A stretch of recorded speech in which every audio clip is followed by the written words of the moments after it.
Vamos então levar nosso pensamento, agradecer aos nossos amigos espirituais por estarmos aqui hoje reunidos de forma online, mas reunidos com um pensamento em comum, que é o estudo da obra O Livro dos Espíritos, que possamos hoje então melhorar um pouquinho nosso entendimento, nosso conhecimento sobre a doutrina espírita e possamos levar a prática para um dia alcançarmos a perfeição moral.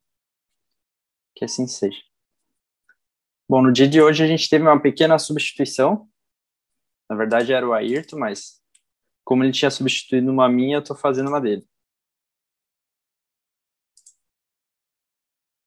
O tema de hoje, então, é perturbação espírita. A gente continua no capítulo 3 da volta do espírito, extinta a vida corpórea, a vida espiritual, que está dentro da parte segunda do mundo espírita ou do mundo dos espíritos. A gente anteriormente havia estudado a separação da alma e antes ainda a gente estudou a alma após a morte, a individualidade e a vida etérea. Então, para falar um pouco sobre a perturbação que se dá após a morte, é claro, do corpo físico, da matéria, lembrando que o espírito está sempre entrelaçado pelo perispírito, então quando a gente fala morte, a gente está falando da morte do corpo físico, da matéria, essa matéria mais grosseira, né, porque o perispírito também é um tipo de matéria, só que mais etérea. Então, lá no item 6 do capítulo 1 do livro Céu e Inferno, segunda parte, ele vai falar um pouco sobre essa perturbação que se segue após, eu vou usar a palavra desencarne aqui.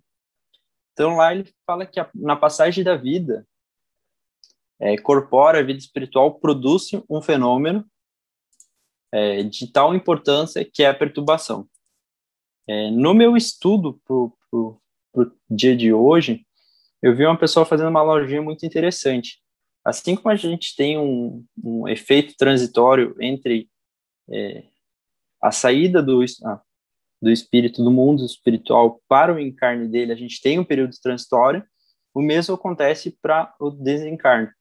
Então, quando a pessoa passa do mundo, passa dessa fase encarnada para a fase desencarnada a esse momento, que seria esse período transitório até ela realmente passar por tudo isso e atingir e estar no mundo espiritual.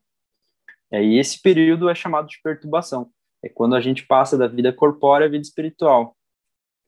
E ele vai falar nesse item que é normal essa perturbação, embora a palavra seja um pouco estranha, mas é normal. Todas as pessoas vão passar por isso, porque todas as pessoas encarnadas um dia vão desencarnar e passar dessa vida corpórea à vida espiritual. Então não tem nada demais a gente passar por esse momento de perturbação, é algo normal. E o que é essa perturbação? Ele relata nesse item 6 que é um experimento, um entorpecimento que paralisa momentaneamente suas faculdades, neutraliza parcialmente as sensações do espírito. E ela não é, como eu já havia dito anteriormente, ela não é permanente, ela é apenas um regime transitório, né? É apenas um período. Então, ela começa com o desencarne e ela vai se cessando com o tempo. E aí as ideias são confusas durante esse tempo, vagas, incertas.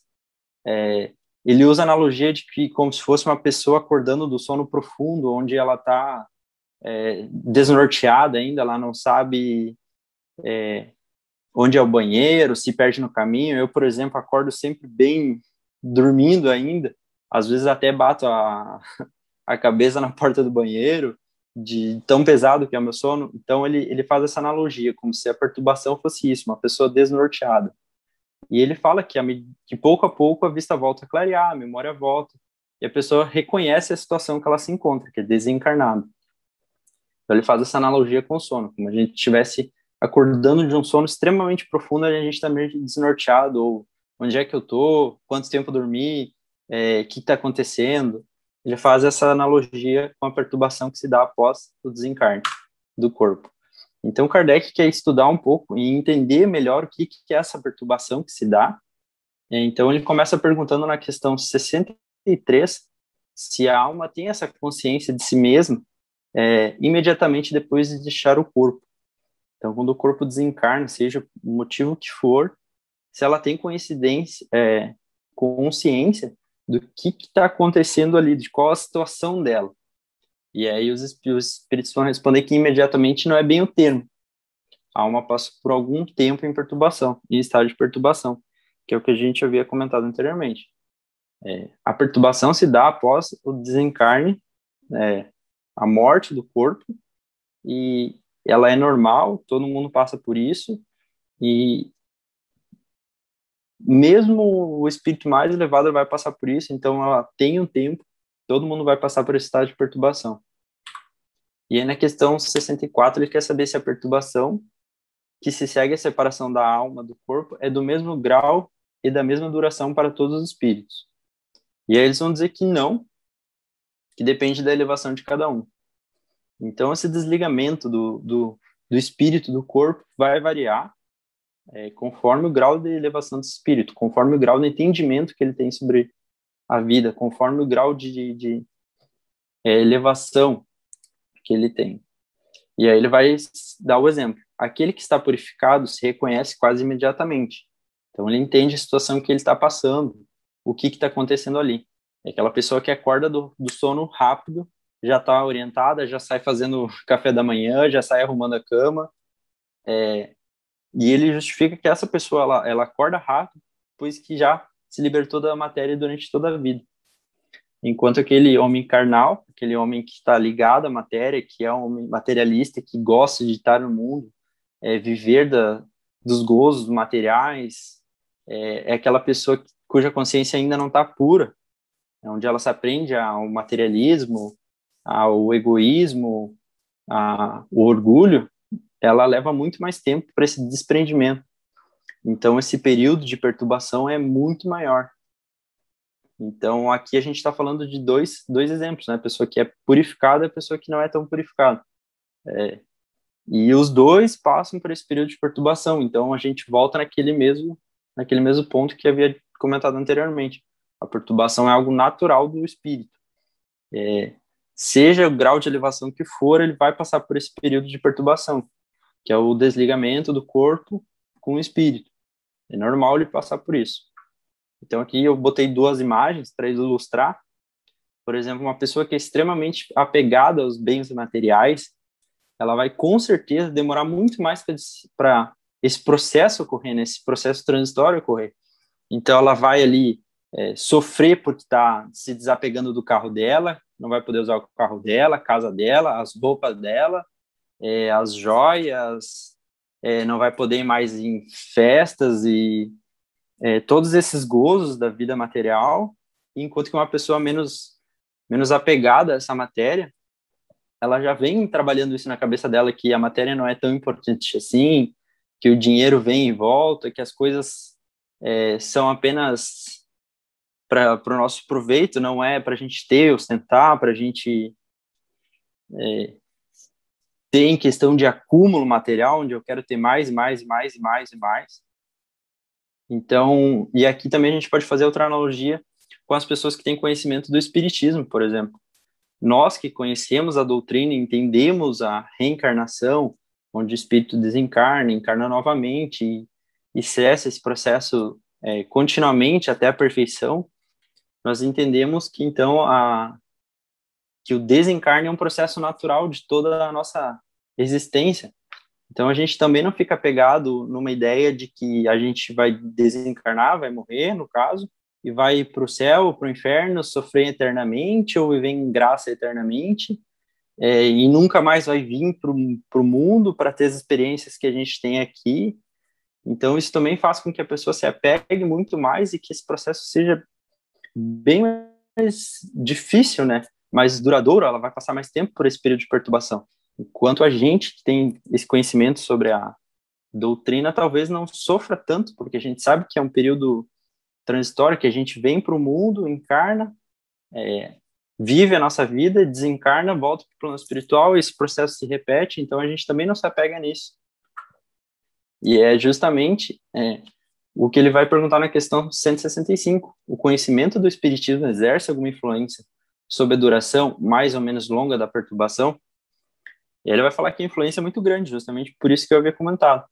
Porque o espírito já antecipa e compreendia a situação dele, que um dia ele vai chegar a desencarnar, que após o desencarne ele vai para o plano espiritual, e que depois do plano espiritual ele vai novamente reencarnar e vai continuar nesse processo. Mas ele deixa bem claro que o que realmente importa para o teu grau de perturbação ser menor ou maior é principalmente a prática do bem e a consciência pura. São o que mais tem influência nessa hora desse período de perturbação.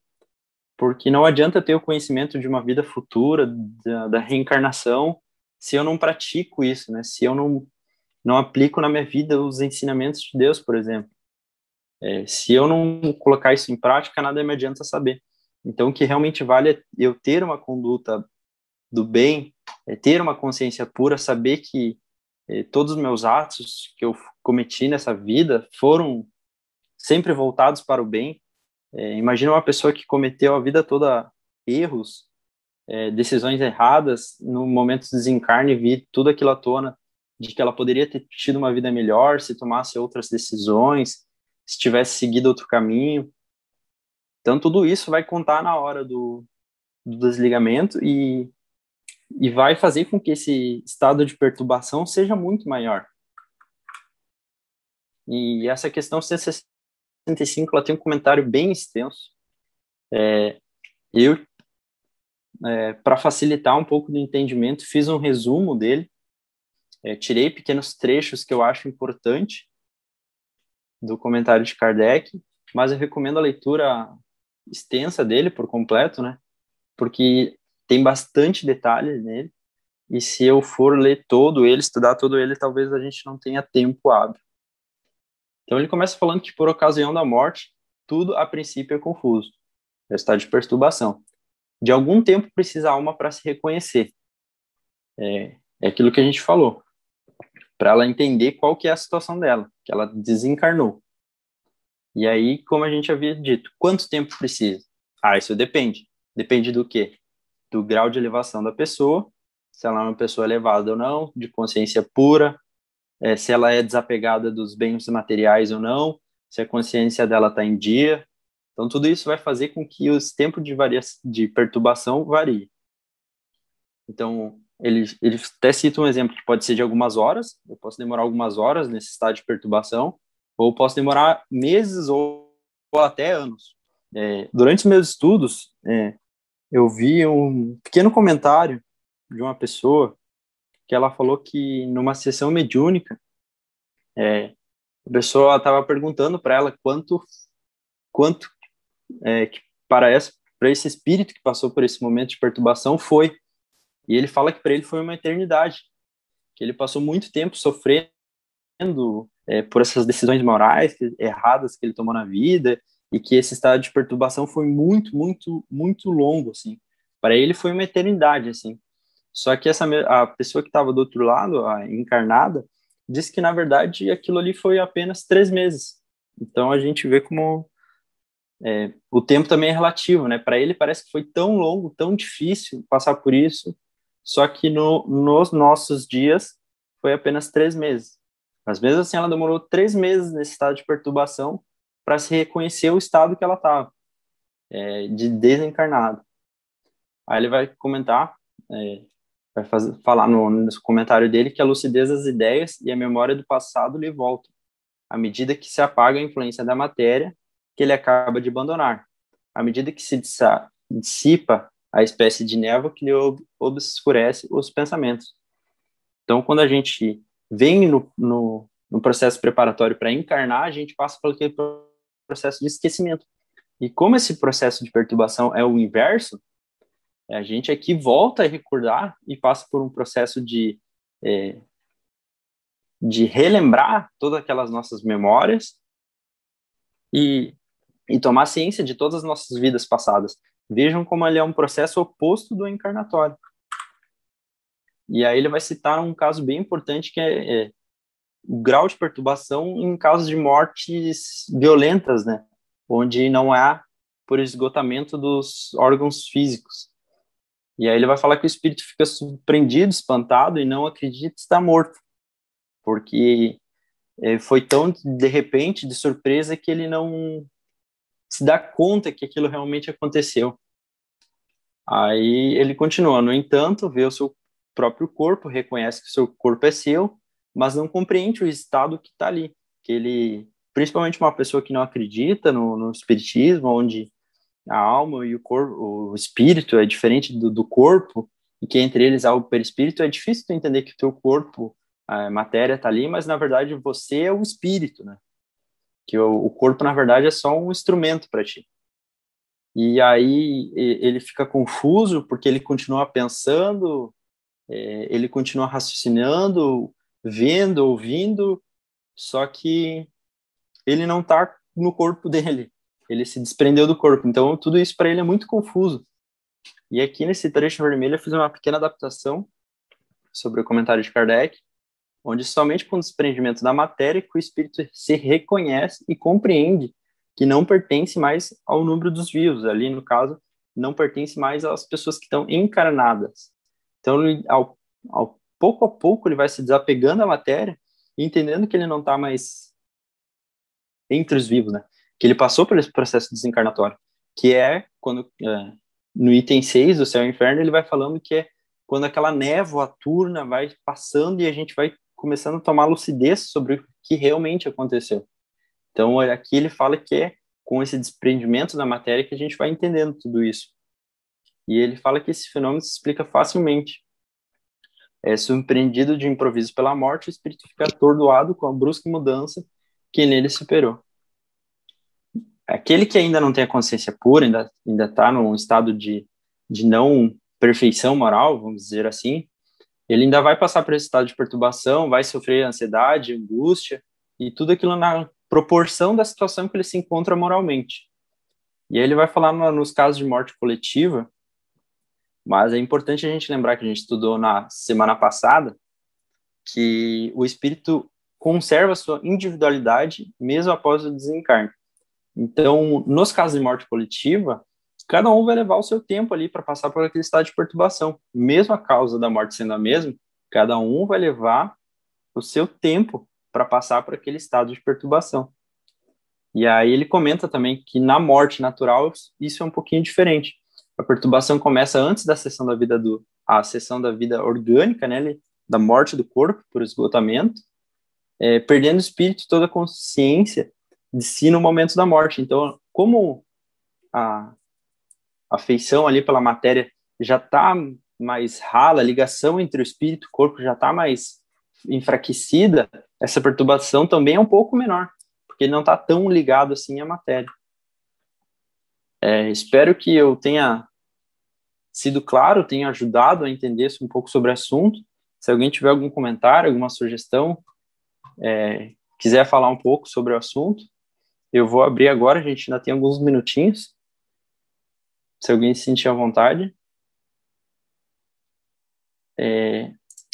Eu vou, então, fazer uma pequena lembrança aqui sobre um filme que passava na sessão da tarde, que eu assisti milhões de vezes, que era esse daqui, ó. E se fosse verdade? Eu não sei se todo mundo assistiu, se alguém assistiu, mas nesse filme aqui conta a história de uma enfermeira que tinha saído do plantão, e ela estava num plantão de 72 horas, e após esse plantão ela foi para um barzinho encontrar as amigas, e durante o trajeto ela foi pegar o celular dela para atender o telefone, e acabou sofrendo um acidente, foi parar no hospital, onde ficou em coma. Aqui a gente está falando de desencarne, mas no filme é coma, o corpo fica em coma. E lá mostra a perturbação que ela passa por ser uma morte tão repentina que ela não toma lucidez do que aconteceu com ela. Então ela continua indo para o hospital, continua indo para a casa dela, continua fazendo o plantão dela, tentando conversar com as pessoas, tentando interagir com a matéria. No filme, inclusive, o ator, que eu não esqueci o nome dele, ele vai morar no apartamento que era dela, e ela fica tentando falar com ele por que ele está no apartamento dela, se o apartamento é dela, por que ele está com as coisas dela. E até tem uma cena bem clássica do filme, onde ele tá tomando cerveja e coloca o copo de cerveja na mesa sem o apoio, e ela briga com ele, falando que a mesa é dela, que as coisas são delas e que não tem direito de fazer isso. Então ela passa por esse estado de perturbação.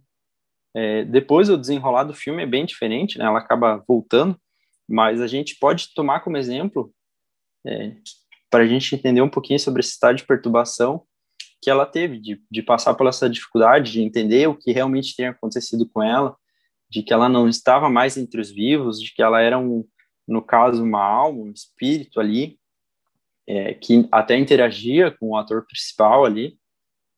A gente pode entender através de um processo mediúnico, talvez. O filme não aborda dessa maneira, mas a gente sabe que seria dessa maneira. Então, o filme trata justamente desse estado de perturbação que acontece. Primeiro, eu queria pedir desculpa pelo microfone aberto, tá? Me perdoa. Capaz a gente corta lá na edição.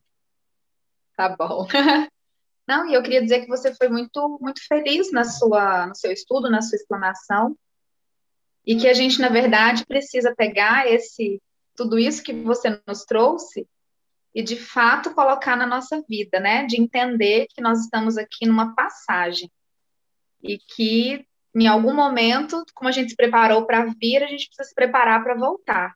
E que a gente tenha essa tomada de consciência diariamente, que aqui é uma passagem e que nós vamos, né, a nossa perturbação vai ser maior ou menor de acordo com o que a gente, de fato, aprender aqui, do que a gente praticar e o quanto a gente amar, né? Eu acho que essa vai ser a grande diferença. Obrigada pela noite, viu, Eduardo? Capaz. Agora me veio à cabeça um exemplo que a gente sempre comenta, onde a nossa vinda para o mundo, por exemplo, na Terra, é muito semelhante a uma escola, né? Por exemplo, o aluno que está vindo para a escola e tem uma aula divertida, descontraída, onde a professora faz brincadeiras, faz uma aula descontraída, onde os alunos participam. Como no final, para a criança, é difícil quando bate o sino pegar o seu material e ir para casa, né? Ela sente essa dificuldade, ela quer ficar mais um pouco ali, porque tá bom, ela gosta de ficar ali, ela aproveita aquele momento com os amigos dela, ela tá se divertindo ali. Então, para ela, esse momento é difícil. E a gente, como eu particularmente gosto desse exemplo, a gente pode fazer essa mesma analogia. Como para nós é difícil esse desprendimento, esse desligamento do corpo, do espírito ali, e passar para o mundo espiritual. A gente sente essa dificuldade justamente por causa disso, que a gente não tem a nossa consciência em dia, a gente sabe que a gente erra.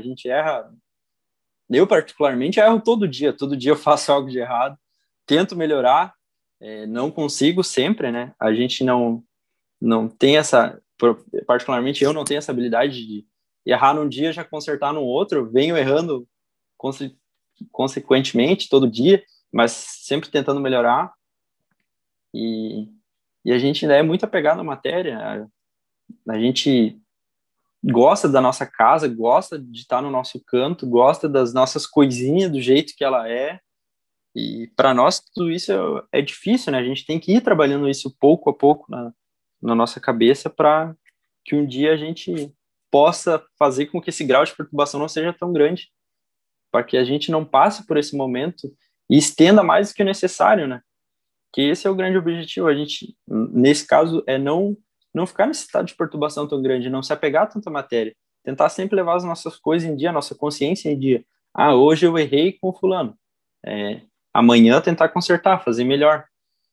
Então, isso vai desencadear com que o grau de perturbação seja menor futuramente.